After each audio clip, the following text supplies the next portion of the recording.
Sabi ko, mamamas ko ang Gano'n po. Hargi ka ma. Buti nga po natawag po kayo. Kasi naka-schedule din kasi kami pupunta na talaga. Sabi ko, mama, para makakaminos doon. Oo, sa trake. Medyo mahal kasi pagka sa trake, pagka sasadyain talaga. Well, sabi ko, sige ka ako, pagkakuha ka ako, isasabihin po ka ako na. Kaya pagka mamamasyal ka sa Rani, Sige po, dadaan tayo rito. ano hindi ibig sabihin? Baka may papabili ka. Kami lang po yung isinabay niya eh. Doon sa pataba. Mag-commute kasi hindi nga daw po kasya. Gaganunin nuna nga. Baka may order ka ako. Uwi ako ng Rani. Ganon. Para na maisabay na po natin yung pagkakuha na siya. ganon. Yung pong kuha natin, yung kalamansin ninyo, pagka yan ay papalaki na siya, mainam po yan pagka habang tinutustusan natin siya ng organic, makikita ninyo, maganda po magiging result at bulas. Pwede po sa gulay at saka sa sili ninyo. lalaki ng bunga. Opo, yan.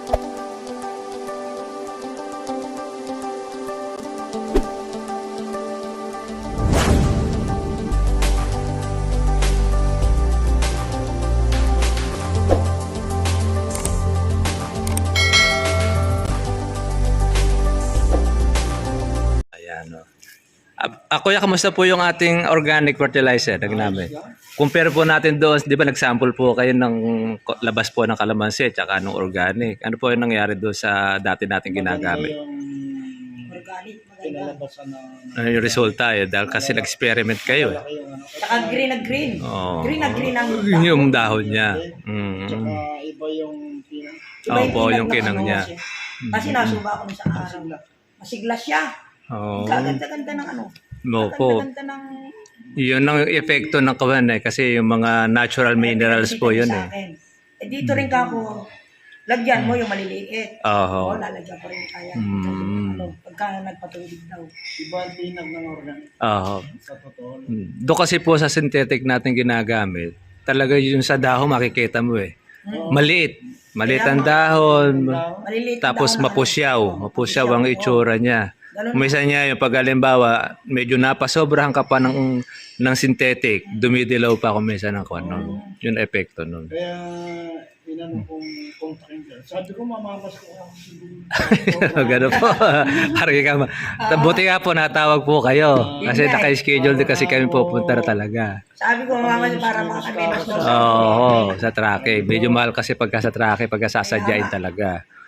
Well, sabi ko, sige ka ako, pagkakuha ka ako, isasabihin po ka ako na. Kaya pagka mamamasyal ka sa Rani, Sige po, dadaan tayo rito. ano hindi ibig sabihin? Baka may papabili ka. Kami lang po yung isinabay niya eh. Doon sa pataba. Mag-commute kasi hindi nga daw po kasya. Gaganunin nuna nga. Baka may order ka ako. Uwi ako ng Rani. Ganon. Para na maisabay na po natin yung pagkakuha na siya. Yung pong kuha natin, yung kalamansin ninyo, pagka yan ay papalaki na siya, mainam po yan pagka habang tinutustusan natin siya ng organic, makikita ninyo, maganda po magiging result at bulas. Pwede po sa gulay at saka sa sili ninyo. lalaki ng bunga. Opo, yan ang isa pang maganda po sa kalamansi na yan. Malalaki ang bunga, matigas. Opo, lalaki pa po yon. Lalaki pa po yon. Lagyan mo yung dalawa sa ani. Yun yung kagandahan noong organic. Hindi kagaya pa pag halimbawa doon sa synthetic natin. Ayan, may Kumikinis na yon. Oo. Kaya maaga mapipita sa synthetic eh, kaya lang maliliit. Maliliit yung Opo. malalaki ng gano'n, no? Pero kulubot pa. Ganda po ano. Oo. Hindi ko makintab. Akala mo talaga yung batang-batang umpisa, no? Yun ang kagandahan. O di namitas ako, dahil ito 80. Swerte, no? Nakache po. Namitas ako kalamansi. Tatlong bag, o sige. Ah, Ako, di tatlong bag. oh. Sabi Swerte, ng no? anak ko, kasi lahat ng anak ko. Opo, nasa palengke. Ang ganda yung ganong presyo. Tay, Puro lisensyado yung yung engineer yun. kalamansi mo, bubot pa. Bobot pa pero malalaki. Yan ang lalaki. Pwersa, no? Pero kagandahan yan. Inahabol ko sa mahal. Hindi, mas malaki pa nga yun. Kasi yung ibang mga kalamansi, halos gaholin lang ang size. Oo, yun nga. Totoo yun, pag yun yung naiiwan sa palengke. Pag halimbawa sa sobrang mahal, iba doon napapanat na. Ayaw naman nila ipamigay dahil pasisira kay presyo. Apat na araw naman. Press pa yun. Oo, press pa po yun. Hindi siya sirain. Yung organic, yun ang napagmasda namin. Tsaka yung dilo niya, matagal lang kapit. Hindi siya kagad nalalaglag. Oo, hindi. Yun ang hindi nga. napagmasdan ko doon sa kalamansi namin. Malapit siya. Mhm. Maganda. Maganda yun. Kaya ako solid ka ako dahil una-una. Saka po maganda resulta po sa lupa ninyo yun. Kasi, sabi ko, kung bibili ako abono dito, Mhm. synthetic. Ayun. Nangyayari. Alam, masasayang lang din po ako ninyo. Pula din magiging labas. Ay, totoo po yun. Opo. Ay, yan. Sa ganyang init na yan. Matindi yan. Yung, Oo. yan ang Alas nakakaluto yan. nagpapatubig ngayon siya, pinapatubig. Ayun ang maganda. Kasi nag-ano siya, nang tatagtag na Yung bulaklak. bulaklak. Yun, ang kailangan nyo, supportan nyo ng tubig. Every kung po yan, pagka mula doon sa bulaklak, kahit 8 days, total pa agos naman yung tubig ninyo, pwede na yun kahit na 8 to 10 days, pwede kayo mag-ulit ng patubig. Buti nga rito sa inyo, malakas ang patubig nyo. Bulaklak. So, Iba, dilig-dilig lang. Kaya sa Tagara Kumisan, nagmamahal ang kalamansi dahil marami ibang mga farm walang patubig. hindi, eksakto yung kalamansi ko kasi continuous yung kalamansi. Oo. Namumulaklak pa nga eh. Continuous ang bunga niyan, di ba? Bawa, Bulaklak. yung pinagpitasan nyo na yon, lalabas na ulit ng panibagong bulaklak yan. Ganun yan. Yun ang cycle ng kalamansi. Hindi siya mapepending yung bawat kuwan niya. Bagamat meron rin siyang dahon. Yung humapay nung bumagyong uwan. Oo. May dumapa pa doon. Nakasayad ka ako yung ano. Yung bunga. Lalo, yung Yung sanga. tagtag na. Tagtag na bulaklak. Ay buti nga nakatagtag na. Sasayad ka ako sa lupa yung bunga. Oo. Pag lumaki, ngayon pa lang maliit, sobrang kapal. Sumayod na. Gawin ninyo, Pagka lumaki pa yun. lagyan niyo po ng tukod. Supporters.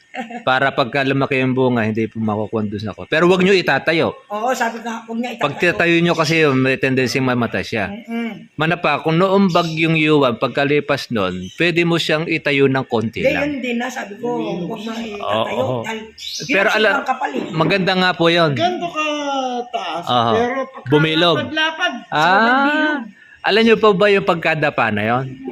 Pabor pa yun eh. Kasi yung maaarawan na yon, magsusuwi siya.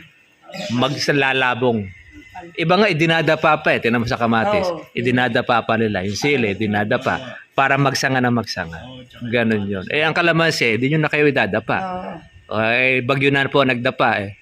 Ganda, sobrang kapal. Oo, yun ang maina, swerte ninyo. Gagawin ano. halimbawa natagtag na, nagkaroon ng mga gamot. Mhm. Sasabog ako kung Ng pataba. sasabog. Pwede rin po yun. Kasi yun naman pong ating pataba. Wala namang organic yan. Hindi po siya kagaya ng kawan ng pataba. Pwede yun. Pero kaya lang, kayo nakagamit kayo ng synthetic. 1 month lang ang gusar halos sa synthetic. Ang bibilin mo. Ang organic natin, yan, pag-supply sa bunga, pag-supply sa bulaklak, pag-supply din niya sa mga dahon. Kaya kumbaga sa kawan is complete. Dala-dala niya na lahat. Opo. Kaya kahit sa tagulang ka magsabog ng pataba, magbubulaklak ang kalamansi mo. Kaya lang, huwag mo lang hahanapin ng namumuti sa bulaklak. Eh dahil sa tag-araw lang lumalabas yun ang ganung maputi. Sa akin nga naman pinagulak ako ngayon. Oho. Namuti ngayon. Yun, naswerte ninyo. Namuti. O ganda, yun ang magandang alagaan. Magtutukod kayo doon pagka nagkuwang kayo doon. Nagtuloy. Inalagaan ko siya, gatuldik pa lang ng ballpen. Yung inumpisa na kayo mag-spray. Oo, 2 beses sa 1 linggo. Bali ano, 3 days, 3 times 3 times a week. a week. Yun, pwede yan. Po. Gatuldik pa lang. Makikita nyo po yung buko niya pagka po yun ay buo. Maganda pagkabilog. Pag size po siya ng gamais, doon nyo na po makikita yung bunga niya. Kung magtutuloy o hindi. Kapag nakita nyo po na maganda ang bilog niya, may chance kayo. Pero nakikita ko, halos Maganda bilog niya. maganda ng bilog. Yun. Pag maganda bilog, bata pa lang makikita nyo na. Kasi Tuloy ko, baka marami yan. Ang gagawin ninyo, pag halimbawa, marami pong bunga, huwag nyo po siyang tutukulin. Pagka po pwede na yung pitasin nyo na para mabawasan. Kasi pagka yun ay pinagsabay-sabay nyo bunga, kawawa po yung kalamansi. Una-una, magkukuha siya, parang kumbaga sa isang pagka i-delay mo yung pagpitas, baka mapolyo. Kailangan pagka po pwede na siya, agarin nyo na.